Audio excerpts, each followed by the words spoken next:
It's be kind. That's all that it takes. I think you have to be kind really to three different groups of people. The easiest group of people to be kind to is your loved ones. Be kind to your partner. Be kind to your kids if you have kids, your friends. What I mean by that is if you've been crunch time on a client or crunch time on a project for 15 hours, you need to be kind to your spouse when they say things like, "Hey, can you do the dishes because you said you'd do them yesterday or last week?" If my wife is watching this, it's probably a little more accurate sometimes. It's be kind to your friends. Uh, Understand that when they got off work at 5, they're done with work, even if you're not. The next group of people you need to be kind to is your clients and the people in the business world.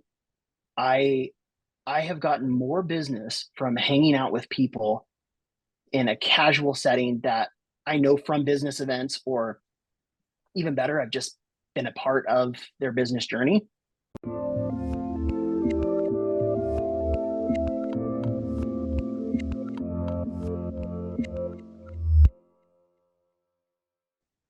Hey everyone, this is Devin Miller here with another episode of The Inventive Journey. I'm your host, Devin Miller, the serial entrepreneur that's grown several startups into 7- and 8-figure businesses, as well as the founder and CEO of Miller IP Law, where he helps startups and small businesses with their patents and trademarks. You ever need help with yours? Just go to strategymeeting.com, grab some time with us to chat, and we are always here to help. Now, today we've got another great guest on the podcast, Brian McGinnis. And Brian started out his journey. He graduated from high school and went and volunteered at a church for about a year. Served a mission for his church for a while. Then became a peace acrobat.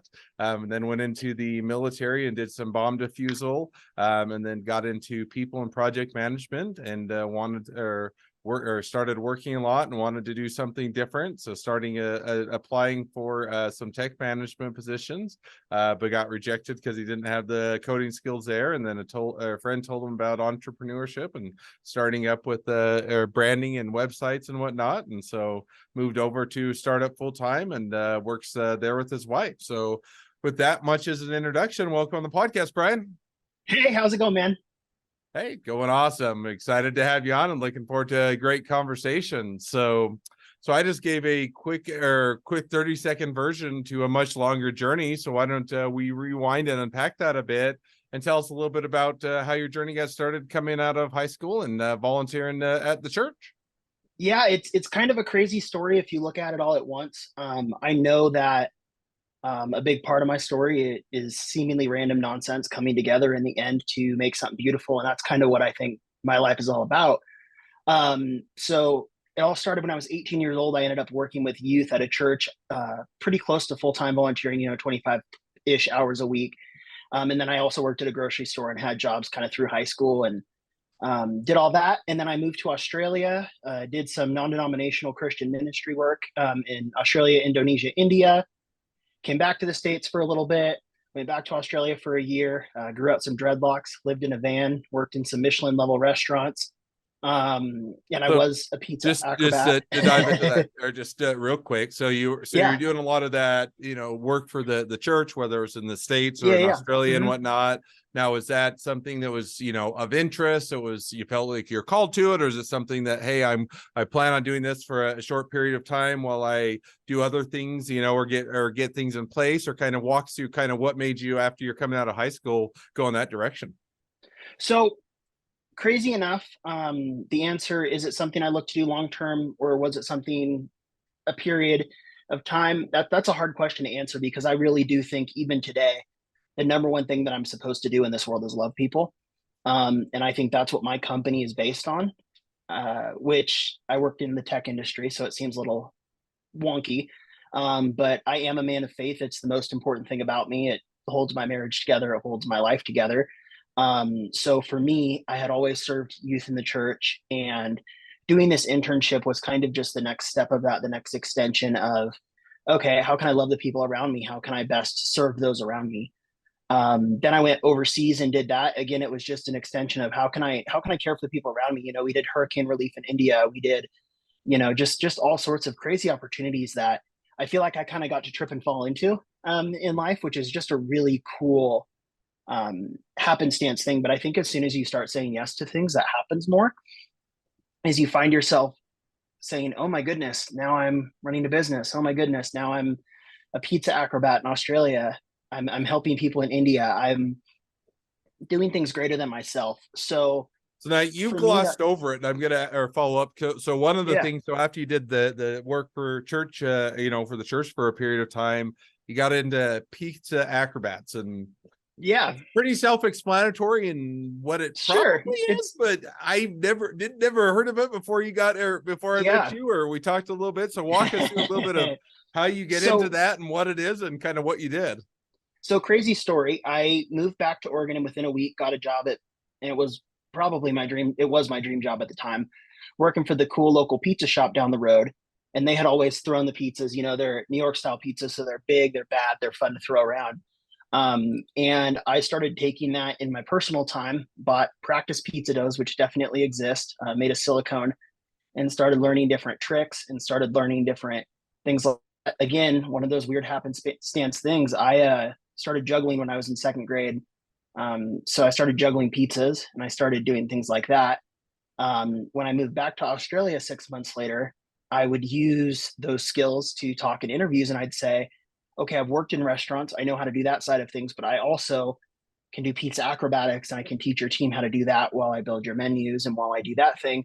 And it was just another fun intro into new people that I would have never met. Still a Pizza Today magazine subscriber. Still love the world of pizza. And for me, it's just pizza is one of the very few things that brings people together. It's one of the few meals in the Western world that we still eat family style. Again, it's about bringing people together. And also, it's super, super fun to, make pizzas blindfolded and do things like that. So, Just out of curiosity, so I mean, it seems like a bit of a shift, and yes, I get in a very broad sense, bringing people together, and it has that yeah, commonality. But on the other hand, seems like from doing volunteer and work for the church to going to pizza acrobatics is a bit of a jump. And so, what kind yeah, of what led you to make that change or make that leap? what sounds crazy is that I really did feel called to pizza because everybody likes pizza and everybody could use some compassion. Honestly, for me, if I could put a thesis statement on my resume, it's I'm trying to do things that bring the most amount of people together to be cared for, loved on, and made to feel important. Hmm. Um, that for me, that's it. And it doesn't have to make sense even to me most days, but I think that the most important thing to me is loving on people and letting people know, hey, you matter, hey, you're important, hey, your dreams are valuable. um, I Hmm. believe that a compliment can change a life. I believe that. I believe that encouragement can change a life, and for me pizza was an extension of that. And I still love pizza parties at my house and throwing down on my uni pizza oven. It seems like it doesn't necessarily make sense, but my most core belief in my faith is that we're supposed to love people and call it the golden people. Um, and pizza is just an extension of that to me, which is Awesome. crazy, but it is Man, what it is. you are the first person I've ever heard that's been called to pizza, but but it sounds like it was a good fit for you Look, and it made I'm sense I'm now. I'm called the people, and pizza Yep. is just a tool in the tool belt. That's the truth. Yeah. Okay, now that part makes sense. Now, did you? Or I believe the next part you got into bomb defusal. Was that Yeah. also? So that was Did, that was another that step in again the seemed like it's process. a fairly Yeah. large shift. So how did you get to Oh, it that? was, yeah, no, and it doesn't make sense even to me some days. So looking at it, we zoom out a little bit. I was in Australia for about a year the second time. I came back, was working in lots of different restaurants, did a little bit of culinary school, didn't enjoy it because student loans are scary to me. So that's just the truth on that. And one day I found myself with my best friend, one of my best friends who's a CrossFit coach. And I found myself over 300 pounds, just really down on myself, not liking where I was at. And I told him, hey, I'm starting CrossFit next Saturday. I need to make a change in my life. And he encouraged me using a fun expletive. He said, if you quit, then I'm going to call you this expletive for the rest of your life. I'm like, sweet. Well, I won't quit then. Fast forward 19 months, and I had lost 140 pounds, 150 pounds. Hmm. Um, and at about 100 pounds lost, about a year in, I decided that I wanted to look at an old dream I had in high school, which was to join the Air Force. Um, through some crazy situations, I mean, I knew I wanted to play defense, which is what I tell people. I wanted to help people, period. That's who I am. I wanted to help people, and I fell into the explosive ordnance disposal school. Um, Mm. I shouldn't say fell into it, was many, many months of work to get into the school, and then about a year and a half of training. And I was in the Air Force for about 3.5 years. And yeah, I defused some bombs. I got to see some big booms. I got to be a part of things. I never deployed, but I was a part of some stateside stuff. And it was an interesting, fun time. I call it problem solving with a penalty. That's all it is. And that penalty was very dangerous. But at the end of the day, it was again just another way to love on people, keep people safe, you know, and it afforded me the opportunity to go places and see things that I wouldn't have done and seen otherwise. So that's a cool part of my past. I about 2.5 years in, I re-met my wife. I had met her 7 years prior. While I was in the culinary school phase of my life, I re-met her, and it was right in the middle of COVID 2020. And we just hit it off right away. We're like, holy cow, why did we ever stop talking? And then that was in June, and then December I proposed, and then the following May we were married. So she'd been my friend for many years, and at that point I was newly married and didn't want to be diffusing bombs and be in that environment, being newly married. So I took a step back from the military and got out, Hmm. which was a great decision. I say it was a great time to go in, and it was a great time to get out. But that was just a season. I knew that would be a season in my life. But I also knew, and I still believe this to a large extent, that I was in a situation where I wasn't married, I didn't have kids, I was physically fit to do the role, and I knew there were other people out there that were sacrificing for me, Hmm. and I wanted to join them and be there for them. And that was, it sounds super noble, and it wasn't necessarily as noble as it sounds. It was more of I need to press play on the next chapter. And that was the chapter that made the most sense to me with my value alignment at the time. Hmm. So, and it's going to come up when I talk about how this was kind of founded. Like, values fundamental to me becomes everything. And I try to make my decisions based on that, even if it's scary and hard. And I'm definitely not perfect at that. But that's kind of how I try to run things.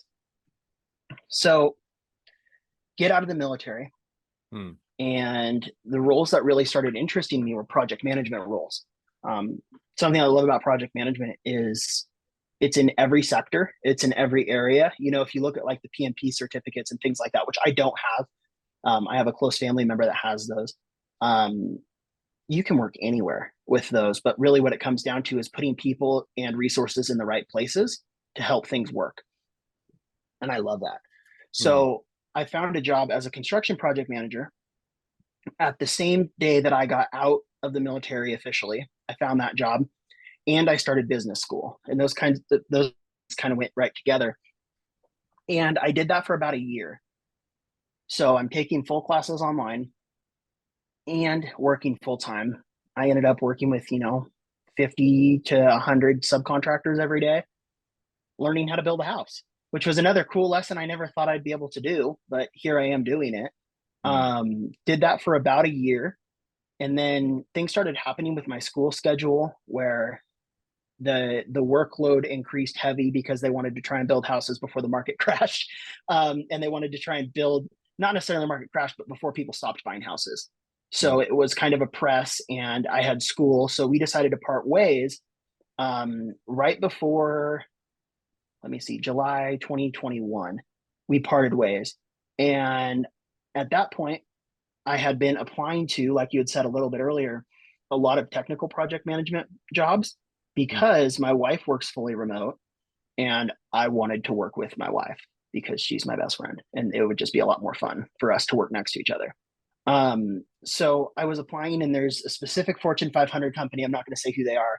Love the company, totally respect them.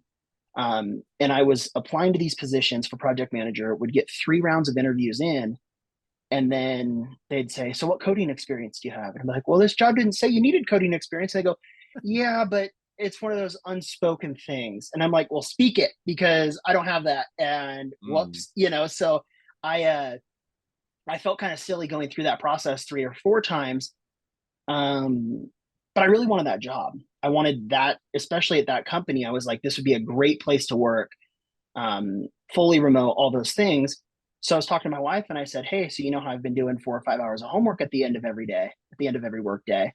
What if summer, rather than just have open evenings like a normal person, what if I learn how to code and learn how to write code and do all of that web development stuff so that by come next fall, I can be applying to these positions and be comparable to the people that I keep losing the positions to?" And my wife, being awesome, was like, "Yeah, let's do that." So I was working just a construction job during the day, and then I'd come home and code for 3, 4 hours a night, Mm. teaching myself that skill, um, because I wanted the job. So I wanted the skill. And I talked to my buddy about 2 months into that, kind of asking him, "Hey, what tech stacks are looking great right now for hiring? What?"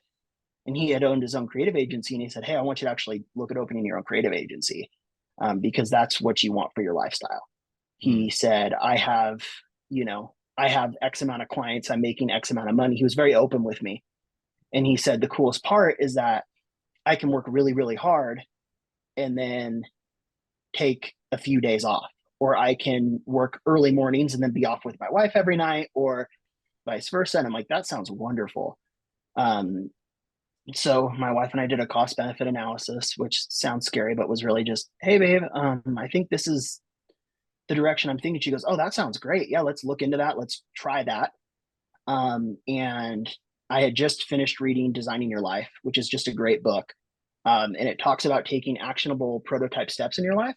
So Mm. I prototype stepped out this business. And the first thing I did was I talked to someone who runs a church in town who I had known. And he said, "Oh, I need a website." So I said, "Can I build this for you for free just to learn the process? But I'm going to take you through it as if you're like a serious client. We're going to have a contract, we're going to have, but it's free." He's like, "Yeah, absolutely." So I did that. And by the time I was done with that site, I had another site lined up for money. And it was enough money to where we said, I won't be able to do this site the way I'm supposed to unless I quit my day job. Mm. And that was the first day our business was actually like live, was September 22nd of last year. So we're just closing in on our first year now.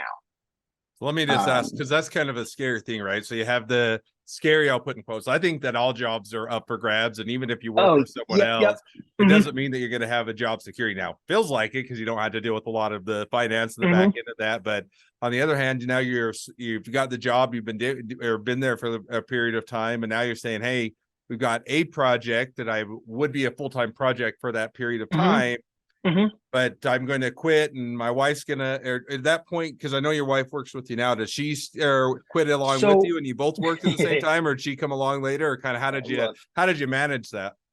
my wife's a superhero. That's how we manage it. Like, I'll be honest with you. Like, none of this would be possible without my wife as my support system, along with many, many other mentors in other areas of my life, and just family that have come alongside me and friends that have come alongside me.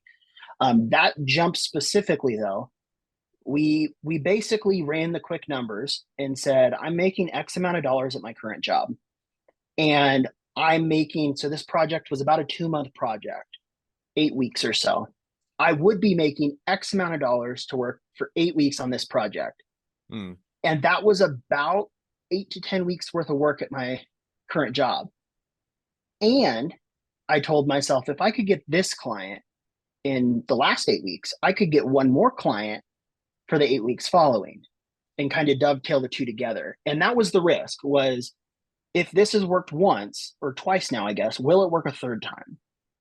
And it sounds like a huge risk, but really what it um, was, we can try this. Let's try this. Let's see what happens. I'm still a full-time student. I still am working on my undergraduate degree. Um, Hmm. and we were like, all right, like, my wife was working full time, and she basically just said, let's take this risk. Let's take this risk together and go from there. So really what it became is I was wearing these two hats and doing two jobs. One was web designer, web developer, and the other was lead generation, marketing, all that for my own business. And I'm sure you know how that goes, where Hmm. you can say that you're a lawyer at your own firm, which you definitely are, but you're also a promoter and a brand manager of Miller IP Law. Like those two sides of the entrepreneurial coin are super important to differentiate. Hmm. And basically, I knew I could design websites. I knew that I had the experience in not just designing but development and all of those things. But what I hadn't 100% tested was, can I make this brand known? Hmm. So that was kind of the decision and the step that we had to make at that point. And I can say, which is just kind of crazy to say this, I have not had a day where I didn't have at least one paying client on the docket since we started running our company. Like it hasn't happened. Has the bucket always been full? No. But have we always been able to turn profit from day one? Yes, which is just kind of crazy. Now, just as a complete aside, just because you brought it up, and I don't, or it's not that's quite to do with the journey, but you said you've never had a day where you haven't had at least one client. Now, I'll ask, have you ever been fearful that you're going to have a day? In other words, it always seems like, for me, it Yeah, doesn't yeah, matter yeah. how good of a month I have, how many clients I have, if it's a great month, terrible month, successful, not successful, full bucket, not. I always have that or fear that at one point that ship's going to run its course. I'm going to run out of time Mm-hmm. and everything's going to dry up. And I would assume that's probably, without making the assumption, but I would assume that's the case for you as well. Yeah, I think a better question would be, is there a day that I don't think about that? Because that's the reality. And I think entrepreneurship, ooh, that was a weird way to say that word. Entrepreneurship is one of those funny things where it's not scary the first 2 weeks, but then you realize, wait a minute, I'm not getting a paycheck signed by someone else. And then it goes 4 weeks and you go, wait a minute, I'm still not getting a paycheck with a company. You know what I mean? Like I don't get a pay Mm-hmm. stub. I get a check written to my company that then I have to deal with. And what I mean by that is there's no job security. My job 100% depends on me waking up and doing what I'm supposed to do. And you don't realize that a weekend. You don't necessarily even realize that a month then.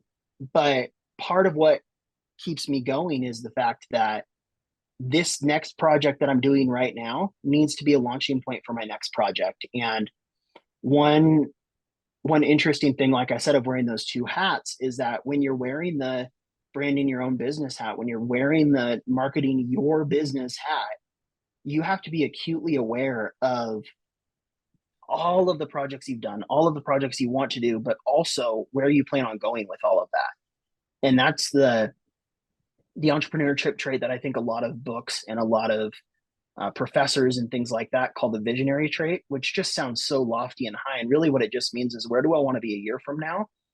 Mm-hmm. And am I moving the rock in that direction now? So, yes, every single day, I think about it to the point where some days I have to switch off and go, okay, I'm just going in a coding hole for 8 hours. And that's been a lesson I've had to learn too, is like, just, I need to focus on today because if I don't, then today won't get done. Yep. No, So, I'm right there with you. And I yeah, said it. And because I've been doing the law firm now for 4.5 years of my own yeah. law firm, been an attorney for longer. And I'll still or complain. My wife say, well, this is a slower month or it's not picking up as much. And she's just kind of like, man, that's what you say every month. And then I'm like, Like, but and it it's, works out. It's okay. And I'm like, but it's still stressful. It's still hard. It doesn't you matter. know, and it's ridiculous.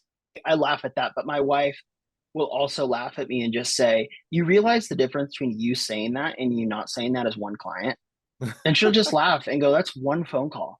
Like, she's like, this is worked up to this point. And like what we say all the time is like, if God's carried us to this point, what's to say he won't today and tomorrow too? Like we have Mm, to live in that environment of like, if it's worked up to this point and all we've done since this point and the last point is work harder, what's going to change to make it fail now? That doesn't yep. mean there aren't pivots. That doesn't mean there aren't new strategies, but it does mean that you can walk with a little bit more confidence in going, oh, I did that. And one thing that my buddy who runs a creative agency told me, and he asked me this was, am I pricing for risk? He Mm, said, when you take on a new client, how much of that project you have no idea how to do? Because if you take it on going, oh, okay, I know how to do every single step in this process, that's awesome. That's great. But every project has a little uniqueness to it. It should. have a little bit of flair to it. And then you go, that's learning on the job as you do it. So it's how do you put yourself in a position to where you're learning every single day, getting better every single day, but also trusting that you've done it once before and you're going to do it again. That's why you Yep. see people. I've started 37 businesses and 35 of them have succeeded. It's like, sweet. That's totally, it makes sense once you've taken that risk once to understand how to deal with that risk in the day to day again and Yep, again. absolutely. No, I'm right there with you. So, well, now we've already, it seems like time is flying by and we've already reached the present day of your journey, and it feels like we're just getting started, but we are starting to wrap towards the end of this Yeah. podcast episode. But I always like to wrap up each episode with 2 questions. So we're going to jump to those now. So the first question I'd like to ask is, along your journey, what was the worst business decision you ever made? And what'd you learn from it? So, for the viewers out there, these are pre-prepared answers slightly. And I did ask my wife both of these questions about me, which is just fun. If you're married, you should just ask your spouse, what's the biggest mistake I've made in my career so far? It's a fun question. But I have 2 answers for this one. The first answer was my original answer, which was I didn't understand what my product was to my consumer, but I knew what it was to me. And those were 2 very different things. I'll tell you this, I love working with teenage companies. What that means is companies that are within the, 1 and 5 years old, companies that may have just turned their first profit 3 years ago and are now looking to get into national stores, like CPG products, things like that, where it's like, yeah, we've been selling locally at farmers markets, but holy cow, we just got an investor and we don't know how to deal with that. Or, one of the companies I work with is a brick and mortar and they're opening a second location. Um, and they don't know how to deal with those steps, because the first thing you do when you're a company is, you get a LinkedIn profile, an Instagram profile, and, a website, and then you build your own website in 10 minutes and it's done. But when you start turning a major profit, and you maybe go through that next round of angel investments, or you go through that next round of, funding, or you start getting bank loans and all of those things, they look at your website, and companies that come to me and go, man, I'm just embarrassed with it. Like, this isn't, and I always say, let's celebrate because it got you here. Now let's look at the next chapter and see where it goes. Well, what I thought my product was is, man, I'm a pretty solid web designer and web developer. I know what I'm doing. My wife has a degree in graphic design and she's huge on the design portion of what we do. So with that, oh, I can design you something, develop you something. We have UX, UI experience. We have all these things. None of that matters to my clients. They do not care what language I'm coding in. They do not care what the tech stack is. Why? Because they're not in tech. Yep. And I had to learn that lesson, because for me, at least, wasn't matching and highlighting what I do best, which means I wasn't getting clients. And what my clients actually look to me for, and what makes me special and unique, is that I'm a problem solver. Whether it be a dinner rush in an Australian pizza restaurant, whether it be diffusing a bomb, whether it be building a website, building a house, it doesn't matter. It's all problems. And when I can tell that brick and mortar store, not only can I get you a new form of revenue through online revenue, but I can also have people order online from you and pick up in store. I can create these revenue streams for you. You never have to think about the tech behind your website, because I'm here for you and I'm not going anywhere. And I'm going to be priced less than the bigger agencies because I don't have as much overhead. And you never have to ask me how to do something tech wise. I'm not technical support, but I'm just going to do that. That's in the background. Let's dream up. I ask my clients, what's your dream website look like? What's your dream? And they go, we just want it to work. And I go, that's not your dream. That's your dream when you're doing it. And for me, at least, learning what my clients wanted and then realizing that's what I should be promoting was my biggest mistake. My wife said, in the same vein, was I discredit myself in front of clients at the beginning, especially. I would lower my prices to reflect, okay, people are on Fiverr that are developers. You can go on Fiverr and get a website built, but that's not what I do. I do bespoke, custom web experiences. I'm still hand drawing animations for all of my customers. They all, literally like pencil on an iPad, Apple Pencil on an iPad, drawing these things. and learning their brand and creating style guides and marketing guides and all those things. So my product wasn't comparable. The funny thing about that is that was my biggest mistake, because the clients that I gave massive, massive discounts to were the hardest to work with because they didn't have anything bought into the mission. No, So for I'm right me, there, and it's always funny that a lot of times the yeah, ones you give the discounts are usually the biggest headache. They require the most back and forth, and it's just one mhm. where it's a bit ironic that you're trying to help them out or give them a good deal, and then it creates more of a headache than if you just set or done it how you normally would. But no, I think that knowing that customer base and knowing who it is, and it's kind of the same thing. People don't. I'm an intellectual property attorney. People don't come to me to learn the law. They come to me Nope. if they want to protect their brand, if they want to have that in place, if they want to have their invention. They're going to putting a lot of time, money, and effort to build a business. They want to make sure that they have that, capture that value and have it protected. And yet, if I just simply say, here's the legal aspect, not that they don't want to make sure you're not a competent attorney and you can Oh do the yeah, yeah. work, but Hmm. if all I focus on is, hey, I went to school here, I've been doing it for so many years, here's my clients, they're Yeah. going to say, great, I don't care. So I I think don't that care. that's Yeah. definitely a mistake that a lot of times you fall into, and yet it's a great one to learn from to definitely improve the business.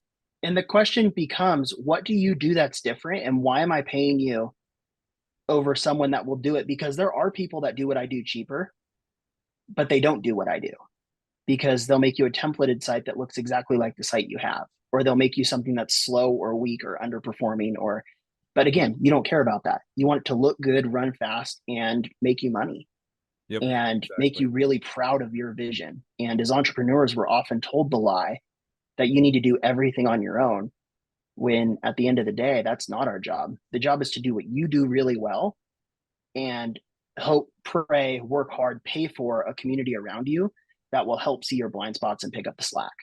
Yep, no, it's And I just want to help people with that. And that usually means working with startups and working with those people because I care.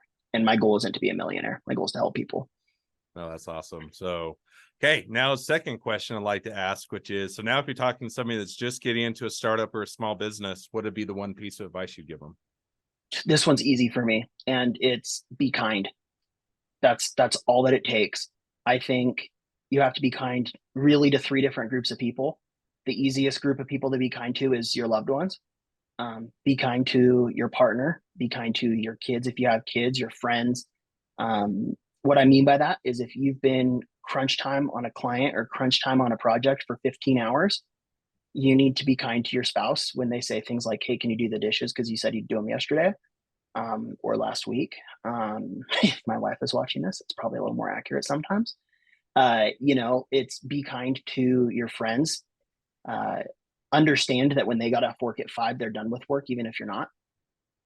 The next group of people you need to be kind to is your clients and the people in the business world. I I have gotten more business from hanging out with people in a casual setting that I know from business events, or even better, I've just been a part of their business journey. Hmm. And they go, "Hey, what do you think of our website?" And I go, "Do you want the honest opinion? I think you could change XYZ." And they say, "Wow, really?" And I say, "Yeah, here, I'll tell you how to do it. Or you can hire me and Hmm. I'll do it." And they go, "Wow, okay, we'd much rather hire you." And then they have a friend who has a friend. And it's not just referrals, but it's kindness. I give away, if anybody wants to,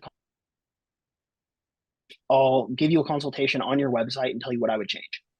And I'll tell you what platforms you need to be on. I'll tell you what Zaps to set up. I'll tell you all of that to make your business better for free, because I'm not out to be a billionaire. I just want to help people, but I also need to pay my bills, and I'll tell you how to do it, or I'll do it. And I think for me, that's kindness. Yep. Is there's enough success for everybody out there. There's enough success for everybody. So why try and hinder someone else's success?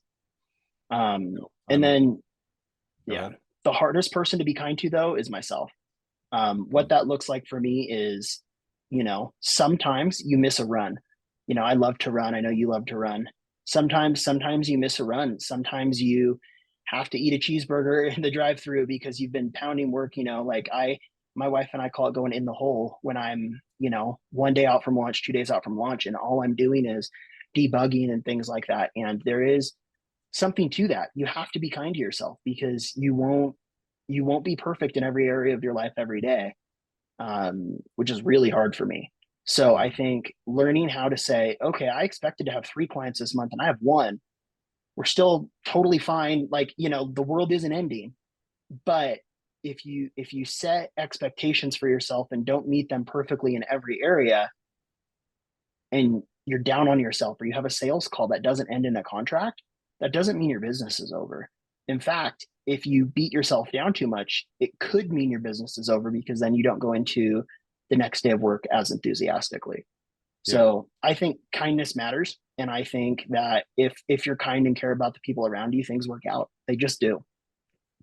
No, I think that's definitely is a great piece of advice and a great takeaway, and something that oftentimes people overlook, and yet can be very impactful both for the business, for yourself, and also just for the people around you. So I think that's a great piece of advice. So with You just that, end up being now is happier too. You just end up being happier too. Like, I mean, at the end absolutely. of the day, I'd rather be a kind person and be struggling in a lot of other areas of my life than to be a disappointed, angry, grouchy person. And the people in my life would definitely agree with that. So Absolutely. So, well, now as we do wrap up the episode, if people want to reach out to you, they want to be a customer, they want to be a client, they want to be an employee, they want to be an investor, they want to be your next best friend, any or all of the above, what's the best way to reach out to you, contact you, find out more? So I'm on LinkedIn, Brian Kelly McGinnis, I believe. And my website is outloudcollective.com. We're a collective of creatives that want to help you build your brand and give you your dream web experience. However, my personal email is hello@outloudcollective.com. Hello is not my first name, but it is my email address, and that will go directly to me. Reach out. I'd love to help you. Let me know that you heard me on the show, and we can make something work to help you out. And that's the way to find me. Awesome. Well, I definitely encourage people to reach out, support a great business, and if nothing else, make a new best friend. So, with that, thank you again, Brian, for coming on the podcast. It's been fun. It's been a pleasure. Now, for all the other listeners that are out there, if you have your own journey to share and you'd like to be a guest on the podcast, we'd love to have you. So, let's go to inventiveguest.com, apply to be on the show. A couple more things as listeners: make sure to click share, subscribe, leave us a review. Helps us to reach even more startups and small businesses to help them along their journey to success. And on that note, if along your journey you ever need help with patents, trademarks, or anything else with your startup or your small business, just go to strategymeeting.com, grab some time with us to chat, and we're always here to help. Thank you again, Brian, for coming on the podcast, and wish the next leg of your journey even better than the last. Heck yeah. Have a good day. Thanks for having me.